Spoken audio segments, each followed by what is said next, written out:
So I wrote it 2 weeks ago after coming back from a protest. And then a week later, we got together in the studio and we rewrote it. And I was talking to my buddy about this yesterday, and he was like, yeah, the new song's great, blah, blah, blah. And I'm like, thanks, man. And he's like, yeah, it's just like straightforward rock with like guitars. But like kids these days, they don't even know what guitars are. And like, you know, and we're talking about it, and I'm like, you know, I think the pandemic is actually going to be a good thing for punk rock and rock music generally, because people are going to miss going to shows. And I think in the next year or whenever we're able to like perform again, people are going to be really excited to see it in a way that we haven't seen in many, many years. So I think a lot of it's going to be making a massive comeback. Well, I think music also goes in cycles too, and with the climate, so that's why Rage is starting to come back and different bands like that. And I think that kind of punk angsty and, you know, rock feeling is going to start coming back, and then eventually pop's going to start coming back. Then EDM and electronic and country and different things. So I think it goes in cycles, and I've been waiting for years. And what's been funny is I've been preaching to bands, if you like heavier music or if you're a rock band, now's the time to start honing your craft, because I guarantee if you can put together some good content and a good product come, you know, the 2020s, I think are going to be big in the rock and metal and rock scene and stuff like that. And stuff that, again, the climate of just our society in general, you know, rap, I think rap's going to make a comeback where it's less the mumble rap and hopefully more of the Nas and Common and Technique and stuff like that. Those kind of rappers that told a story and told, you know. I think now's the time of protest music. I think it's really coming back. And, you know, Tribe and Talib and like all those great hip hop artists. Love Talib. And then, you know, great punk rock, like, you know, Bad Religion and shit like that. That was like really saying something. I just want to start a punk rock band, an old guy punk rock band, you know? Yeah, it's called the Great Heights Band. I think the songs are really, really good. We spent time on it making them really good, as far as how they're written, what the arrangements are, how they're produced and engineered. And we really take our time with the art and the presentation and all that stuff. And that's what I mean by putting yourself in position to have good luck.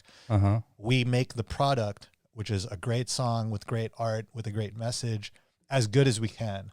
And then we hope for the best. That's pretty much it. Yeah. Can we play it real quick? Is that all right? Do you mind? Yeah. It's probably going to get flagged, but that's okay. I'm not going to play the whole thing, but we'll get a feel for it. Yeah, that's cool.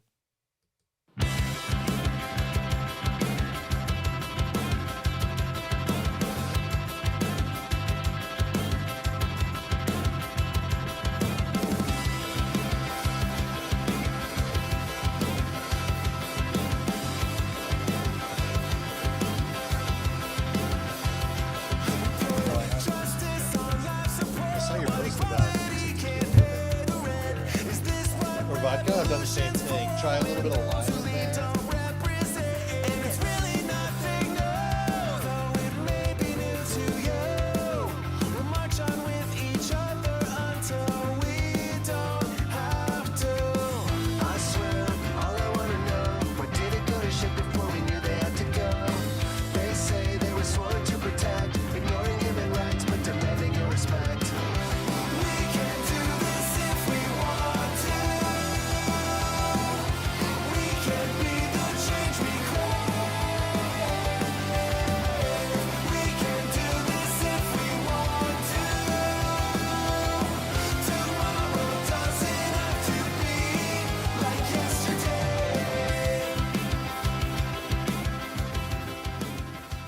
You guys just got a classic, like, great pop punk sound.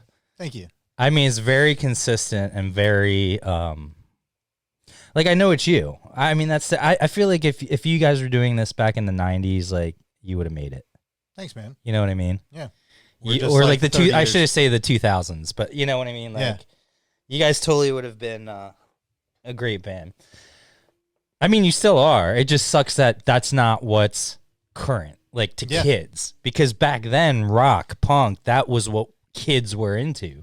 The 90s and the 2000s, you know, Story of the Year, the emo, the metalcore, and the pop and the rock, like, that was what kids were into. Yeah, and we were those kids at the time, which is why we were writing those songs. But like, yeah, true. You know, when we look at our data, when we look at like our back end data, we're seeing more younger people getting into it. like more recently. Yeah. Never before. Like it was tracking more like early 20s, mid 20s, early 30s type of people, but we're seeing way more under 18. What do you think that's also due to? We talk about cycles in music, but cycles in fashion and different things. How a lot of the stuff from the 90s are starting to become popular to kids now. Like you're seeing all the Metallica and I'm like, it's weird because like that's just what I wore as a kid. Yeah, man. Anyway, it's super weird. And I still have a lot of those tees that are probably worth a lot of money now. Like you could probably sell a used original Nirvana tee or something for like, I don't know, at least a couple $100, you know, or like $160, you know, It's crazy. to rich people would buy it, and then they'd cut holes in it and wear it and be like, this. Well, is if you cut holes in it first, it'll be worth even more money. I know, but what sucks is I lost a lot of those original shirts. Like I have some of them framed from like the 90s and 2000s. That's what a lot of these are. I tried to keep it from like 95 to 2005. You know, it's pretty much all the bands I have on there. Yeah, I remember that Incubus art from, it's like the Crow Left of the Murderer or something, whatever it was called. Yeah, that was 2004. Yeah, I was I wrote for my school newspaper of all things, and I had an editorial column, and I did a review of that record. Good record.